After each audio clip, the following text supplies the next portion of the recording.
This is Next Steps for Seniors with your host, Wendy Jones. Each week, Wendy brings resources and information to help guide you through those next steps with elderly parents and loved ones. If you have questions or topic suggestions, you can call us at 248-651-5010. I'm your host, Wendy Jones. Thank you for tuning in, and I am extremely blessed to have a guest in the studio today with us who I've known for years. We go way back. Way back.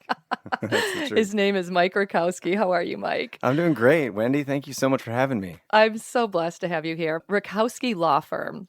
And the reason, obviously, Mike is here is because one of the biggest questions we get is, how do I plan for the future? Yeah, estate planning. Yeah. Right? Do I need a will? Do I need a trust? Like, how does it all work? And, we get this question every single day, and every single time, guess who I call? The guy sitting next to me. Yeah, that's it. So Mike and I, well, gosh, has it been at least 14 years? At least. Crazy. I mean, the fact that your babies were born and now they're like in high school. I know, we're in high school. It's big crazy. indicator. Totally. So let's talk a little bit about this, because this is a really pivotal time in people's lives when they're planning. Tell us a little bit about like the difference between a will and a trust. So for example, everyone thinks will is the gold standard and we need to have a will. Hands down. That's what TV, media, everything teaches us. And I think we should take one step back and just like, what is estate planning? Like what are we even trying to accomplish here? And it's, when someone thinks about estate planning, the number one thing that comes to mind is like, who's going to get my stuff, right? Like I have all this stuff. I've got household furnishings, I've got bank accounts, maybe a house, whatever the case may be. But like, how am I going to make sure my kids or whoever I want to get this stuff gets my stuff? That's typically what most people are thinking about first. And regardless of what you do or don't do, it eventually will go to someone. And what I mean by that is, if you don't do any intentional planning yourself, the state in which you're living has a plan for you. Right? Like there's this thing called the probate court. If you've ever heard of that, I mean, I'm probably, seeing people shaking their heads right now because if you've ever been through that process, nobody wants to go through that. No one wants to go through that. Most people are calling our office because they have some personal experience with it. They've heard the horror stories and they're like, how can we never do that?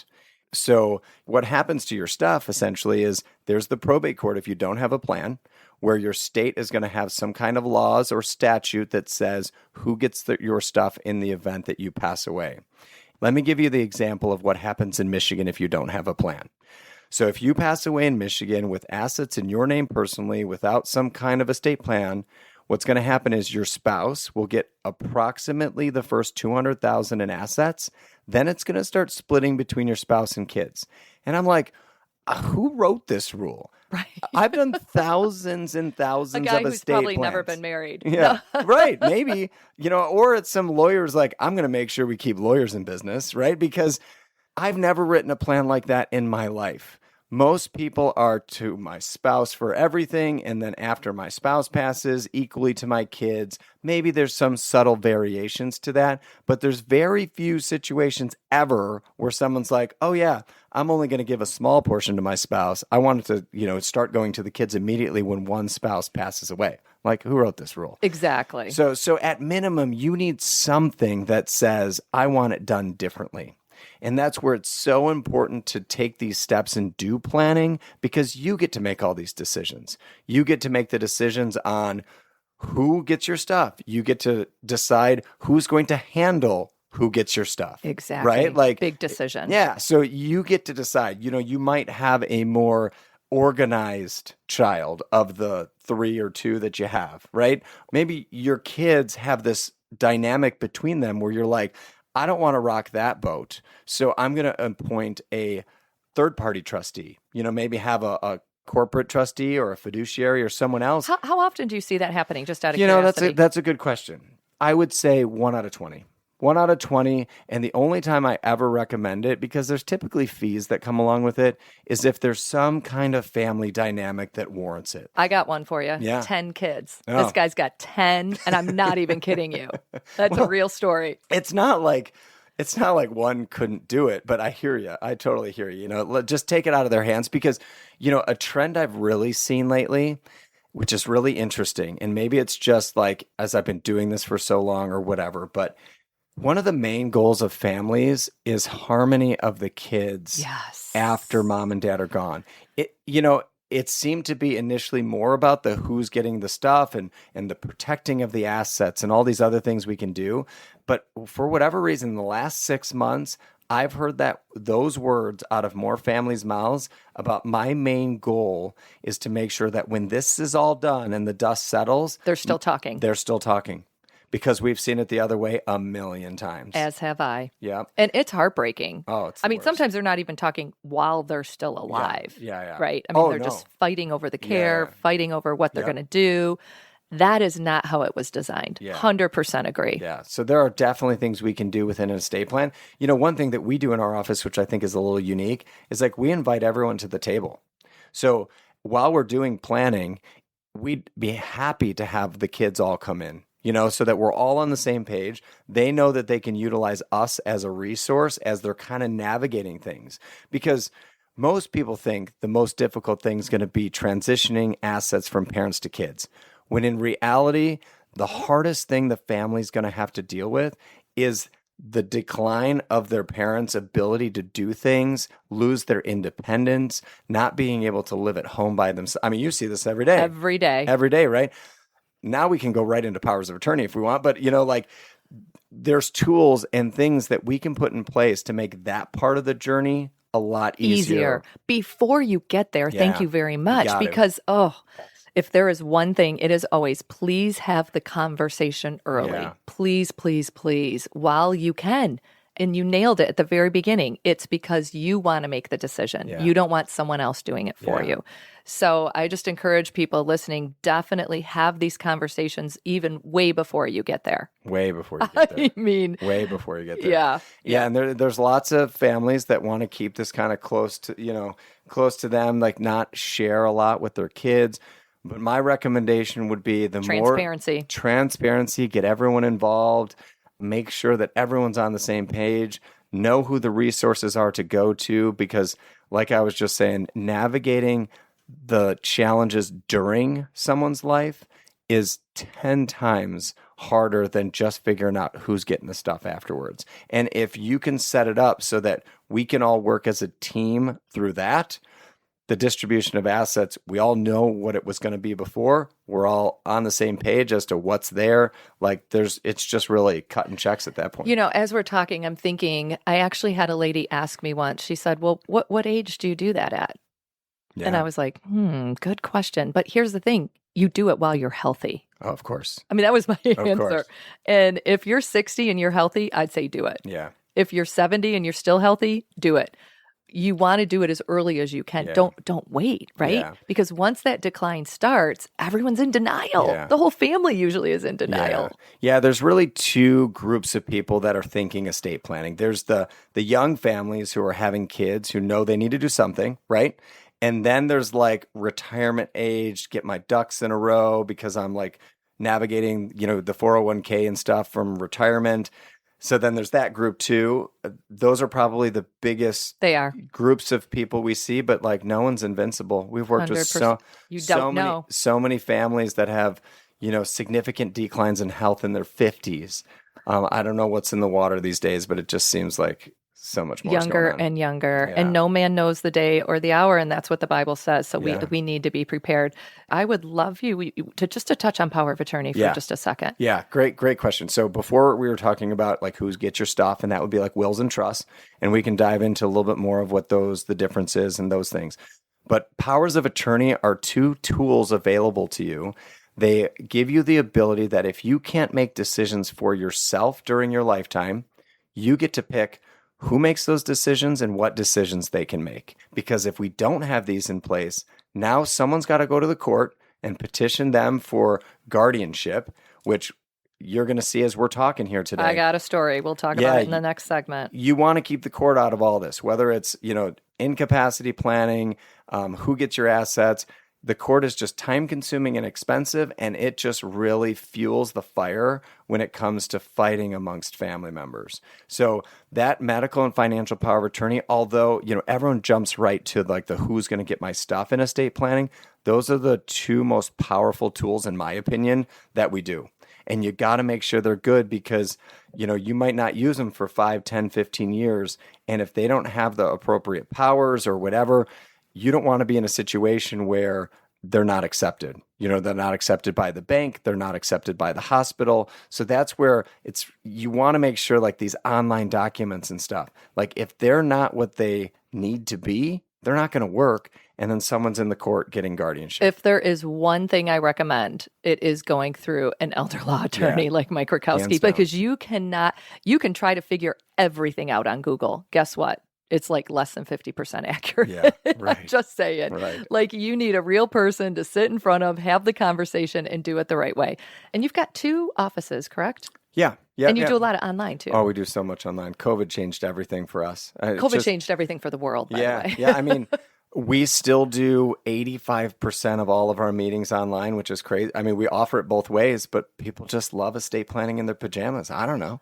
It's just wild. Listen, it's a difficult thing to do, and to be comfortable in your own home doing it is probably fantastic. Yeah. And what has been really cool, though, is the ability to bring in family, right? Because now you got your kid in Colorado, you got your daughter in New York, and now we're having a meeting all together. Maybe the parents are in person, but we got them on the screen. And so technology is just like, advanced everything. Yeah. So that's one good thing that came out of COVID. Yeah. I mean, I'd rather meet with people all day, but if their choice is virtual, it works. Whatever works. Yeah, we'll figure it out. So I loved how when we were in the first segment, you said something about you bring the family in. And I really do, and you said it again, I really think it's critical.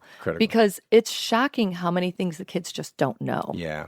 For multiple reasons. No judgment on anybody. Yeah. But when you're sitting around a table having this conversation and all this is coming out, it's like, fantastic, because it finally brings unification. Yeah. Everyone's on the same page at the same time with the same results. Yeah. I mean, what's interesting is I've seen kids get their feelings hurt when they're not appointed as the power of attorney or trustee initially. Like when mom's health and dad's health is great and they do their planning and they get told like they're second in order.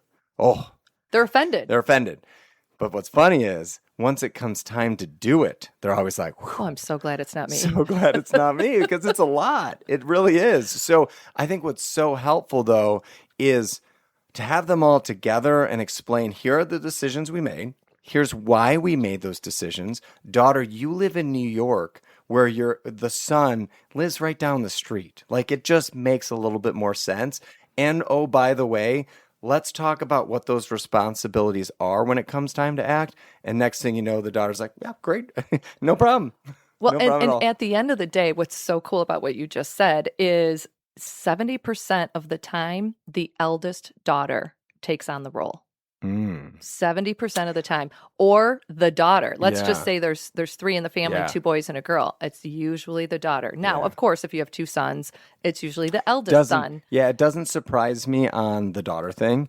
I've never actually kept track of that, so now you got me curious. I'm gonna monitor this a little more. I do know that most families go oldest. There's just a fairness thing that most people say oldest to youngest, and I'm like, but hold on, let's talk about is it the right person? Is it the right person? Because that's why we need someone like you to share this information. Let's at least talk it through. My job is to just, educate and advise.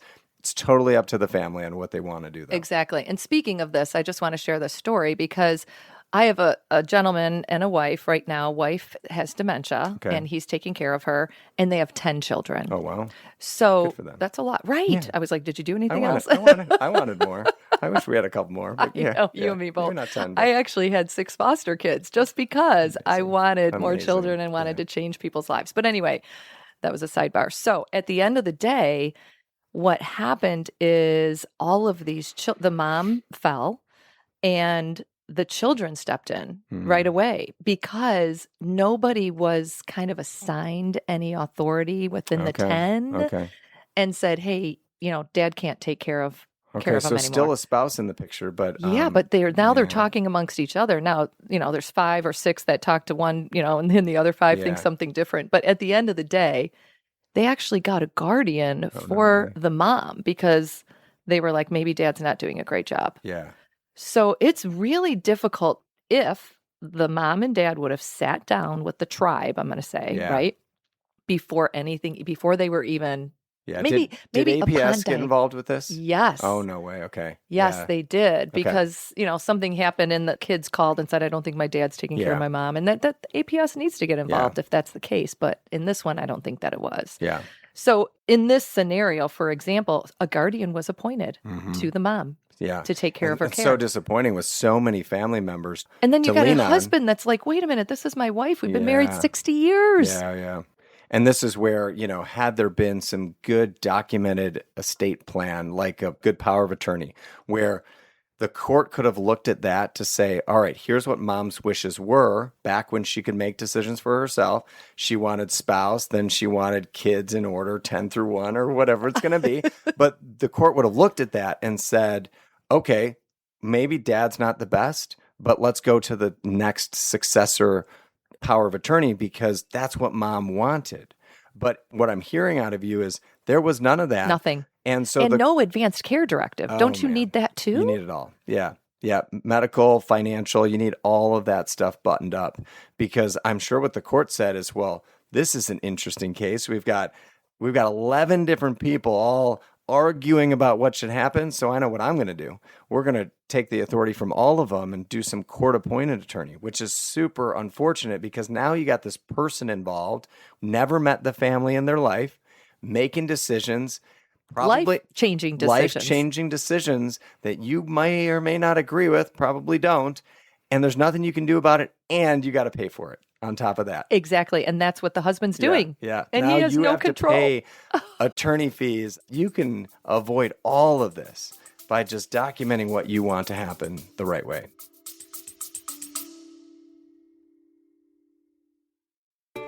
Caring for aging parents or loved ones is one of life's greatest responsibilities and one of its greatest blessings. But it also has its challenges. Join Wendy Jones every Saturday at 11 a.m. for Next Steps for Seniors, Conversations on Aging, here on WMUZ. Hi, I'm Wendy Jones, host of Next Steps for Seniors, Conversations on Aging. This week's episode will touch your heart, especially if you're caring for a loved one, whether it's a family member, a friend, or distant relative. There are amazing blessings that come from caring for another. The Bible says in James 1:27, religion that God our Father accepts as pure and faultless is this, to look after orphans and widows in their distress and to keep oneself from being polluted by the world. You'll learn how important scheduling regular breaks and dedicating specific tasks becomes as you care for an aging loved one. Tune in Saturday at 11 to hear more about turning caregiving challenges into cherished moments. As Scripture reminds us, honor your father and your mother. Let Next Steps for Seniors, Conversations on Aging help you put that calling into action. Saturdays at 11 a.m. only on WMUZ 103.5 The Light. Amen. That's So if you've crazy. taken away one thing from the program today, and we're only halfway through, Yeah. I'm just saying, please, please, please, please do this in advance. Oh, and yeah. I encourage the parents to have the conversation. And this is true story. If the parents don't have the conversation, guess who's having it? The kids are doing it amongst themselves, yeah. and that is never a good thing. Yep. Well, why did mom appoint you? Where am I at on the list? Yeah, right.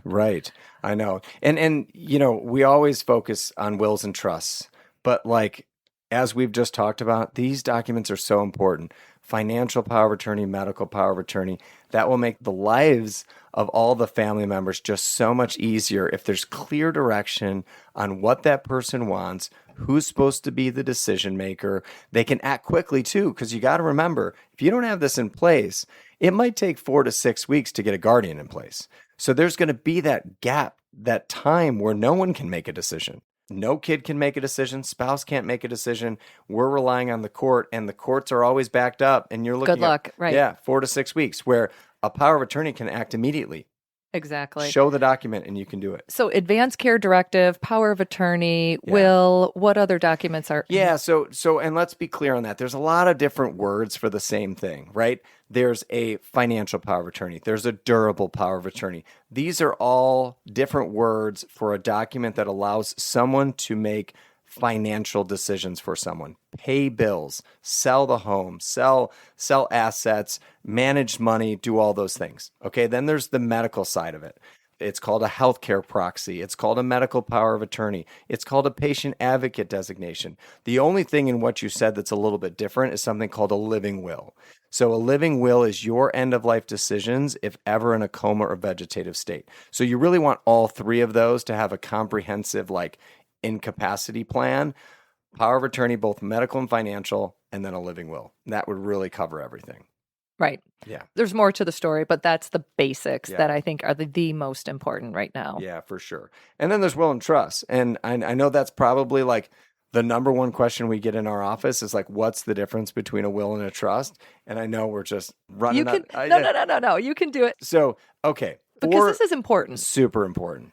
4 basic differences between wills and trust. The first is every will must go through probate.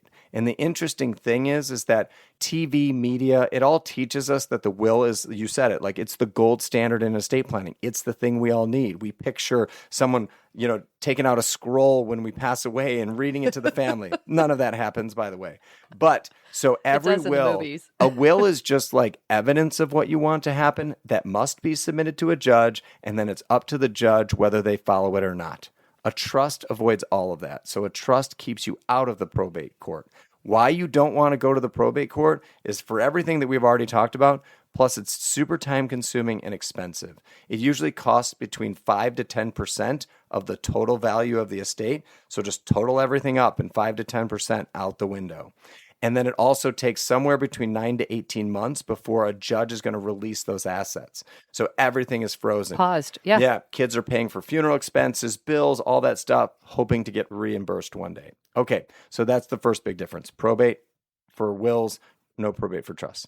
Second is because wills go through probate, they're public record and everyone can see, what is that exactly happening? How much is in the estate? Who's fighting over what? This is why when we read about celebrities when they do terrible estate planning, it's very entertaining to us because we get to see who's fighting over the $25 million or whatever. Right. But for you and I, what makes it so important is that this is where the family fighting can happen because everyone is aware It's published. It's all published. It's all published, right? And we have to send out something to everyone in your family saying it's called a notice to interested parties. There has to be a letter out to your entire family to say, hey, in 6 months from now, there's going to be a hearing in the probate court.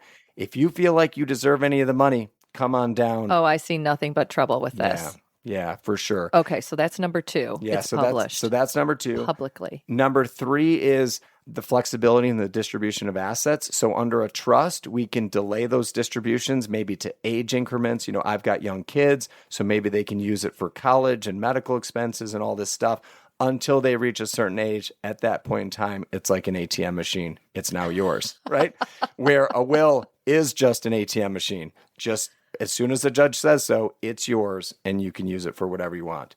And the final thing is asset protection. There's things that we can do to protect assets in a trust. We can't do that in a will. And I can get into that a little bit more later. I would love if you could share your number, Mike. 248-792-9193. You've heard it here. Mike Rutkowski Law Firm. You're listening to Next Steps for Seniors, Conversations on Aging. Stay tuned because we'll be right back with you.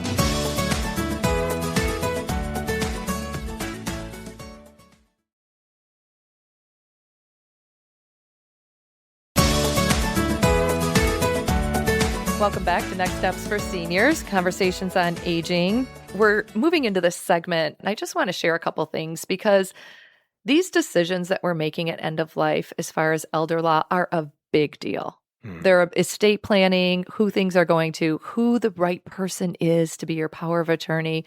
These are big decisions. And I want to just add that I believe the number one thing you should do before attacking any of this is to pray. It really is. Yeah. Seek God, get on your knees and just ask, Lord, you show me. You see the future. He knows what's coming. And just commit it into his hands and say, help me find a way. Show me what the advantages of each step are and what I should do. And that's one of the reasons, Mike, you're here today, because you have a journey too. And you're a Christian, you're a believer. You're in a place where you really want to help people. And Mike and I both, we referred back and forth for years, but we just love to pray with people. We love to just, intercede in situations. And the absolute first thing I do every single time I hear any voice or person in distress is I say, "Do you mind if I pray for you?" That's amazing. It is the number one thing I go to. And if I had $1 for every time that person would call me back at some point, whether it was the next day or the next hour, and be like, "You're not going to believe this. Everything opened up. Dad got into the right rehab. I'm so blessed. Thank you for praying. He answered your prayers." But it's God that did it. Yeah. It's not me. We're just instruments, right? Right. So good. It's just so fantastic. So I want to just say that it's important to have an attorney that you trust. It's critically important. And you don't want to just go through the phone book or go to Google again. I mean, poor Google, I'm kind of smashing them today. But at the end of the day, you really want someone you trust that you can sit across the table and share your deepest concerns with. Yeah. And someone that believes the way you believe, and you have that unification. So share some of the things that people should be looking for in an estate planning attorney, because there are qualities you need to have. No, you make an incredible point, because, that it's a very interesting process to go through estate planning and meet with attorneys and do all this stuff. It's not like buying a car, right? When we buy a car, we look at it. We are like, okay, that probably is good. When we buy it, we drive it off the lot. We know that the engine works. We know there's air in the tires. We know that it functions the way we believe a car should function.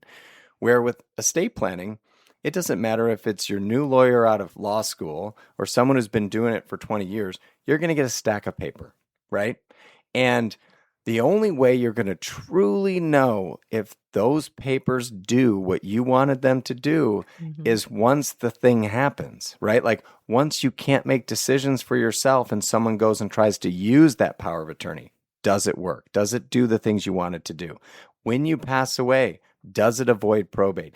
Were all the assets in the trust? Like these things are not, you just have to really lean into trusting the person that puts them in place for you, right? That's all we can do. We just have to trust that this person has the experience that we need. We felt good about the person. They obviously will explain the documents to you, but they're not going to be tested for, hopefully, 15, until you 20 need years. it, right? Yeah. And we're all hoping that's way down the road. Right. So And at that moment is not when you want to find out. Yeah. It's not So accurate. it's just a very unique thing. I think, with anything else, meet with a couple. You definitely, you want to do your due diligence and meet with a couple because you need to make sure that it's a good fit. Estate planning is not just a one-time transaction, right? We all know of the stories that where maybe someone didn't update their documents and the wrong beneficiary was in their trust still because they did it 30 years ago. And, now the wrong people are getting your stuff or whatever. Estate planning is really a relationship. And if the person you meet with makes it seem like it's a one-time transaction, there's a problem already. I might run right there. If they don't have some kind of plan for meeting often enough, like I always get asked the question, like, how often should I meet?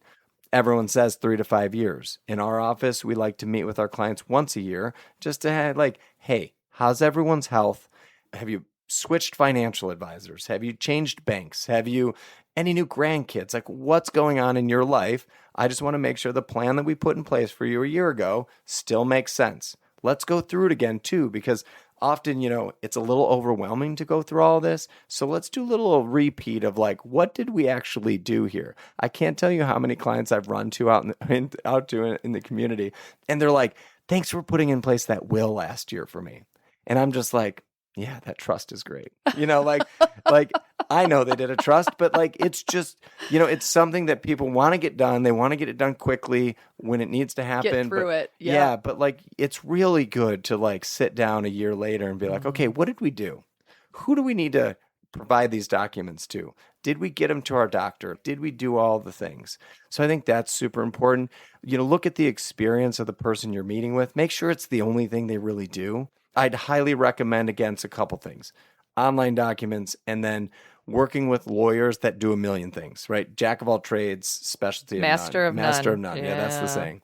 So I definitely you. look for someone, because especially in the elder law space, the laws change often. The nuances between that and just general estate planning are very specific. Work with someone who really knows what they're talking about when it comes to elder law. So you just do elder law. That's it. You're not doing divorces and all the other things that are out there because there's a lot. I couldn't keep up with contracts. it all. Yeah, I couldn't keep up with all the changes. There's no way. No, there's a team of like 20 of us, and it's all we do every day is try to get better at what we're doing. Exactly. Yeah. Exactly. And that's why I help seniors too. Yeah. I mean, if you call my office and you're 52 or 55, chances are high I'm going to have to send you to someone else because I'm helping 62 and older. Yeah. I mean, that's my specialty. This is what I'm good at. Yeah. So we have to stay focused. So share a little bit about your journey. You know, I mean, I know I'm kind of holding your feet to the fire a little bit, but when I first met you, I mean, we both were struggling growing our businesses years ago. And, you know, God has a way of kind of entering into our lives and he just transforms us. Yeah. And it's kind of cool when you get to watch it happen. For sure. We're going to have Mike on again, I'm sure, talking about his whole story. But just like a quick overview. It's great. And I love to tell it. You know, so been in business for 20 years, you know, been trying to grow this thing, like number one estate planning in Michigan, you know, trying to do everything and anything to grow and whatever. And interestingly, I was served an ad on social media for this group called Rise Up Kings. And it's a men's Christian group, but I didn't know it at the time. So the ad I was served, I'm super into working out. This is where it ties all together. Mm-hmm. The ad was a bunch of guys doing CrossFit style exercises, military style exercises. And then there was a little classroom too. So I was like, oh my gosh, this is so much cooler than all the other business events I go to where you just sit in a classroom all day. You get to work out with all these guys and then go do classroom. So I'm like, I'll take a call. I'm in. All they said was work out. And you're like, I'm in. Totally. Where do I sign? It was amazing. And I was like, this is so good. And so I had a call with them. But just real quick, that's exactly how God works. Oh, I know. I'm just saying, looking back, he's like, how do I get to Mike? Yeah, I know. Totally. And so I have the call with the person and I'm like, this is not what I expected. We're like praying on the call, doing all the things. And I'm like, well, here's the deal. That's not what I was expecting. But I've tried everything else in business. I'll give this a go. Wait, I just want to say, and I know this about you, because he showed me at least 2 or 3 groups. He's like, you really got to talk to this group. You should be part of this. Remember this? Oh, you got to talk to this one. Yeah. These guys are good. Yeah. And I was just like in my head going, man, I just don't have time to do all that right now. And now look at, this is it. So I went out to the event. It's in Texas. It was a 3-day transformational deep dive into your faith, your life, your soul, essentially. Mm-hmm. We did no business. We didn't talk about the business at all. Right. What an incredible experience. And since that day, I've changed my life, my routines, everything. Now I read the Bible every single day. I journal about faith. And what has come to me as a result of changes in my life, I can't explain. Mm-hmm. I can't explain other than it is his work. Amen. The people, the clients now that come to us, I end up sitting with clients that we're spending half the meeting praying, not talking about estate planning at all. Families who have come to me who said, I prayed over this and your name was the first thing that came on my Facebook account or whatever. The way he is working in my life, in my personal life, through my daughters, I mean. You can't make it up. I can't make it up. That's the best part. That is the best part. And I'm just going to say this. God's favorite time to work is when you get to a point where you've tried everything and then all of a sudden you're like, God, I don't know what else to do. Else is there to and do? Then that's when that's it, because you're open to him. He's been there the whole time, just for the record. Oh, totally. Waiting for the moment that you just pay attention. Yeah. But at the end of the day, when you've tried it all, and we all know, we've all been there. I'm talking to myself too. You've tried everything and you're like, well, it's just not working. Yeah. And then you're like, oh my gosh. Yeah. And then just the small changes in life. Like my kids are like, Dad, we're going to church today? Excited. Oh, no, they want to be there. They're like, Dad, we're going to church. I'm like, you bet we are. Like, I can't even explain it. And I hope we do this again because I can tell the whole story. But the way that he has been working in my life, personally, professionally, how we are sitting here at the table right now telling the story, absolutely. It's a game changer. Life-changing. It is. And I feel like God brought me to Mike too years ago. Yeah. And we've been praying. I've been praying for many, many, many years. And Mike called me one day and said, hey, I just want you to know something. I get it now. Yeah. All those years, all those conversations, he's like, I get it. And I was like, oh my gosh. I just remember sobbing on the phone. I was just like, thank you. Thank you for calling and telling me too, because sometimes, and I don't know who I'm speaking to right now, but sometimes you're talking to people about God and they're looking at you like you're crazy. Yeah. And you're like, no, you don't understand. I have to tell you something. And at the end of the day, you're just tripping and you're just sharing, and somehow, some way, and God is the way maker and the miracle worker, and he puts it all together in a nice little package with a bow on top. And that's what he did for you. So praise God for that. Amen. So thanks for tuning in, everybody. And Mike Rutkowski, one more time with your phone number. 248-792-9193. Thank you for tuning in to Next Steps for Seniors. Our podcast drops twice a week, Tuesdays and Fridays at 7 a.m. Find us on your favorite podcast platform and be sure to subscribe so you never miss an episode. To learn more about Next Steps for Seniors, visit us at nextsteps4seniors.com.